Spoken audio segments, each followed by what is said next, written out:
ప్రమాద స్వీకారం చేసినప్పుడు ఏం కష్టం నష్టం వచ్చినా మేము ముందుకు సాగుతామని చెయ్యి చాపి చెప్తారు.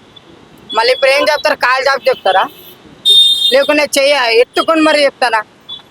ఏదేనికైనా చేసేది అనుకుంటే ఒక విధానం పద్ధతి ఉంటుంది. సీఎం అన్నప్పుడు పాటిస్తున్నామంటే పాటించాలన్నా. ఏదేనికి ఏ రూల్గా పాటిస్తుంటారు వాళ్ళు? వాళ్ళ స్వతంత్రం గురించే పాటించుకుంటుండ్రు. వాళ్ళ మధ్యలో ఉన్న ఫుడ్ డిపార్ట్మెంట్ ఉన్నతోళ్ళు జనాలకు వాళ్ళకేం పాటిస్తుండ్రు? సగంకి సగం అంటే ముడవురిసే పోతుంది.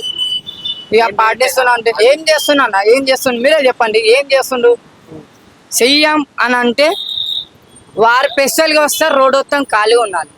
మన జనాలకు ఇబ్బంది అవుతలే. అంబులెన్స్ ఓర్నికనే 10 నిమిషాలు ఆపి తొవ్విరుస్తుండ్రు. వాళ్ళు బతుకుతారో లేదో అదే 10 నిమిషాలకి గ్యారంటీ లేదు. అలాంటిది సీఎంకి 2 నిమిషాల తొవ్వ ఖాళీగా అయిపోతుంది. అదే సీఎం కారులో లేకుండా జనాల దానిలో తిరిగి నరుమను ఖాళీ ఒక 2 గంటలు నడుస్తున్నాం అనుకో, మొత్తం తల మీద నుంచి కింది వాడికి చెమట కారిపోతుంది.